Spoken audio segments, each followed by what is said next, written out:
Sa darating na halalan, tandaan, isang party list lang ang pwedeng iboto. Ang party list po ay nasa likod na bahagi ng ating mga balota.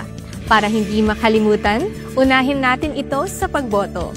Siyempre, doon na tayo sa party list na subok na sa pag-aalaga, pagdamay at serbisyo. Sama-sama po nating muling ipanalo ang pamilyang Pilipino. Muling iboto. Number 79, Kalinga Party List. Makikita sa ibabang bahagi ng balota. Pag may kalinga, may pag-ibig sa pamilyang Pilipino. Kalinga, kalinga, kalinga, kalinga. Yung iboto, Kalinga Party List, number 79. Makikita sa ibabang bahagi ng balota.